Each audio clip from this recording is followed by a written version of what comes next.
के बीच में शंकर और पार्वती के भ्रमण का समय रहता है। मेरे देवाधिदेव महादेव माता पार्वती के भ्रमण का समय, भगवान शंकर पार्वती घूमने को निकल गए। इसलिए हमारा सनातन धर्म कहता है शाम के समय पर माताओं को झाड़ू नहीं लगाना चाहिए, शाम के समय पर माताओं को चूड़ी बिछिया नहीं बदलना चाहिए, शाम के समय पर माताओं को मांग में सिंदूरा नहीं भरना चाहिए, शाम के समय पर माताओं को बाल नहीं बांधना चाहिए, शाम के समय पर माताओं को चौखट पर नहीं बैठना चाहिए। उसका कारण क्या है? क्योंकि पार्वती जी ने भगवान भोलेनाथ जी से कहा था कि तुम मुझे रोज शाम के समय प्रदोष काल में भ्रमण के लिए लेकर जाते हो, मेरे लिए आज्ञा क्या है? शंकर भगवान ने कहा सुनो पार्वती, मंदिर के अंदर नंदी रहता है, जाने वाला यात्री जब मंदिर में मेरा दर्शन करने आता है तो नंदी के कानों में कहकर जाता है कि शिव जी को मेरे यहाँ लेकर आना। मैं नंदी के अनुसार उनके घर जाता हूँ, मेरा काम है उनका कल्याण करना और तेरा काम है उनके घर की नारी को अखंड सौभाग्यवती का वर प्रदान करना, ये तेरा। तब पार्वती माता ने कहा अखंड सौभाग्यवती होने का वर मैं तो दे दूंगी, पर उस समय पर माताएं चूड़ी बदल रही होगी, हाथ से चूड़ी निकाल रही होगी तो मैं वर कैसे दे सकती हूँ, मांग भर रही होगी तो मैं वर कैसे दे सकती हूँ, उस समय पर चूड़ी बिछिया बदला जा रहा होगा तो मैं वर कैसे दे सकती हूँ, उस समय पर झाड़ू लग रही होगी तो मैं लक्ष्मी को वहां कैसे भेज सकती हूँ, आप बताओ। तो शंकर भगवान ने कहा प्रदोष का समय एक ऐसा समय होता है, शाम का समय ऐसा होता है जिस समय पर केवल शंकर और पार्वती की आराधना का समय होता है। हम तो कई लोगों से कहते हैं अगर आपके यहाँ संपदा नहीं आ रही है, बहुत मेहनत कर रहे हो, फल नहीं मिल रहा, कहीं नौकरी, कहीं सर्विस या कहीं व्यापार या व्यवसाय में कहीं तकलीफ आ रही है, हम सबसे कहते हैं शाम का समय पकड़ लो, शंकर जी के मंदिर में दिया लगाना प्रारंभ कर दो। शिव मंदिर में अगर दिया नहीं लगा रहे हो तो बेलपत्री के पेड़ के नीचे दिया गया, बेलपत्री और शंकर जी के मंदिर में दिया नहीं लगा रहा तो शंकर जी के मंदिर के बाहर चौखट पर दिया लगा गया। इतना भी नहीं कर सकते तो अपने घर के बाहर अपने द्वार पर दिया लगा दो और शंकर जी के नाम का श्री शिवाय नमस्तुभ्यं बोलकर शंकर भगवान को याद कर कर अपनी कामना कर कर बाबा का स्मरण कर कर पंचाक्षर मंत्र नमः शिवाय, षडाक्षर मंत्र ओम नमः शिवाय, द्वादशाक्षर मंत्र ओम नमो भगवते वासुदेवाय, जो मंत्र तुमको याद है उसका स्मरण कर कर लक्ष्मी हो चाहे नारायण हो चाहे राम हो चाहे कृष्ण हो, स्मरण कर कर शाम के समय बाहर दिया लगा दो, दरवाजे के पास लगा दो, वो सुनेगा जरूर, आएगा तो उसका वेलकम जरूर होगा और वो कुछ लेकर जरूर जाएगा। नियम तो बनाओ, उसकी चौखट पर जाकर कहना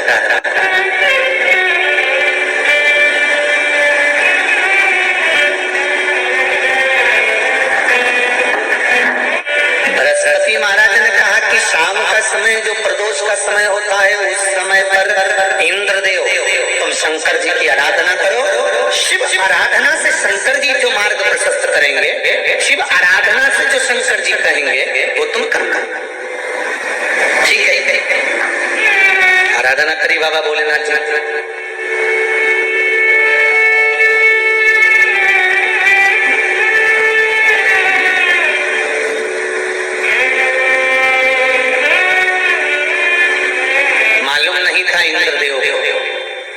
बृहस्पति महाराज ने प्रदोष की महत्वता समझाई तो प्रदोष का समय जानकर शंकर जी पर 7 बेलपत्र प्रदोष के दिन इंद्र ने समर्पित कर दी बिना सोचे। कितनी बेलपत्र? 7।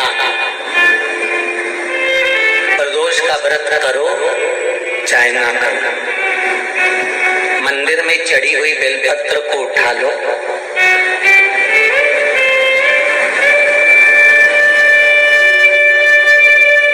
बेलपत्र का ब्रह्म कमल बना लो,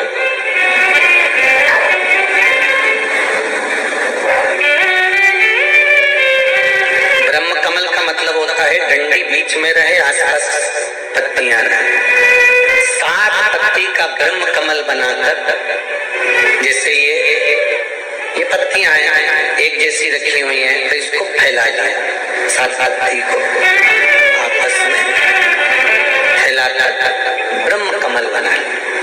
दोष का व्रत करें ना करें, जरूरी नहीं है कि वृक्ष से ही पत्ती लेकर आओगे तो ही शंकर जी को चढ़ाओगे। शिव जी पे से चढ़ी हुई उठाकर धोकर ब्रह्म कमल बनाकर बाबा से विनय कर कर, हे प्रभु आज मैं इस काम के लिए जा रहा हूँ, बाबा मेरा यह कार्य है, बोल कर श्री शिवाय नमस्तुभ्यम बोल कर शिवलिंग पर समर्पित कर। दिन भर के प्रदोष व्रत का फल बाबा एक बेलपत्र समर्पित करने पर ही प्रदान कर देता है। शिव प्रदोष व्रत कर रहे हो उससे बढ़कर कोई प्रसन्नता नहीं, पर नहीं कर रहे तो प्रदोष के दिन या 12 महीने शिवरात्रि आती है। कर्पूर गौरम करुणावतारम, आप स्वयं कपूर की भांति है महाराज। कपूर जानते हो? अरे बोलो तो जानते। आरती में कब जलाया जाता है? जब आरती पूरी हो जाती है। कपूर क्यों जलाया जाता है? बोलते जाओ, कपूर जलाना क्यों जरूरी है? आरती में, यज्ञ में, अनुष्ठान में कपूर की क्या महत्व? कौन है ये कपूर? कपूर शंकर भगवान को कहा कर्पूर गौरम करुणावतार। आप कपूर की तरह श्वेत हैं, पर कपूर की तरह आप हैं, क्योंकि कपूर है क्या? जब भगवान राम और कृष्ण ने यज्ञ किया, देवताओं ने आवृत्त यज्ञ किया। भगवान विष्णु जिस यज्ञ को करे, भगवान राम ने जो अश्वमेध यज्ञ किया, देवताओं ने जो यज्ञ किया, आनंदमय भगवान विष्णु जिस यज्ञ को करे, यह अश्वमेध यज्ञ केवल राम ने नहीं, इससे पहले नारायण कर चुके भगवान विष्णु लक्ष्मी के साथ। अश्वमेध यज्ञ का अश्व राम जी के समय पर तो लव कुश ने पकड़ा था, पर विष्णु भगवान के समय पर वो यज्ञ का घोड़ा सब दूर घूमता है। अश्व जो आया वापिस, तो भगवान विष्णु से उस अश्व ने निवेदन करा कि अब मुझे करना क्या, मैं सब दूर से आ चुका, क्या मैं पृथ्वी पर ऐसे ही भ्रमण करता रहूंगा, जगत में ऐसे ही घूमता रहूंगा? तब भगवान विष्णु ने भगवान शंकर से निवेदन करा कि इस अश्व का क्या करें। शंकर भगवान ने 33 कोटि देवताओं को विराजमान किया। शंकर अपने अंदर 33 कोटि देवताओं को बिठाकर तब भगवान शंकर ने हाथ में गंगा का जल लेकर उस अश्व पर छोड़ा, तो उसको कपूर बनाकर उसको यज्ञ में समर्पित कर।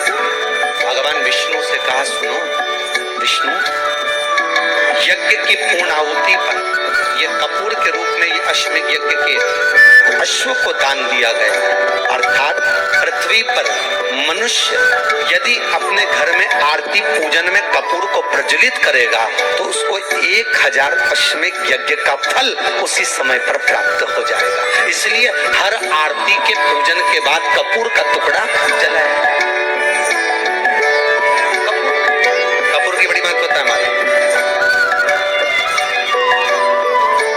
यदि घर में क्लेश मचा हुआ है, बहुत अशांति, बहुत ज्यादा क्लेश है, बहुत ज्यादा क्लेश, तो कपूर के 4 टुकड़े कर लीजिए और 4 टुकड़े कर चारों दिशा में घर में रख दीजिए। कितना भी झगड़ा चल रहा होगा, कितना भी क्लेश मचा होगा, शांति हो जाएगी, अपने आप शांति हो जाएगी। 5 या 7 मिनट बस कपूर के टुकड़े को 4 दिशा में रखें। शिव का स्वरूप है, अश्वमेध यज्ञ का फल प्रदान कर। कोई फैक्ट्री नहीं चल रही हो, कोई व्यापार नहीं चल रहा हो, तो एक कांच की प्याली में कपूर के 7 टुकड़े, फिटकरी के 2 टुकड़े और खड़े नमक का 1 टुकड़ा केवल उस प्याली में रख दीजिए। 15 दिन तक रखे रहने दो उसको, आपको खुद मालूम पड़ जाएगा कि व्यापार कैसे चलता है। आनंद के अनुभव होने लगे, अपने आप व्यापार दौड़े।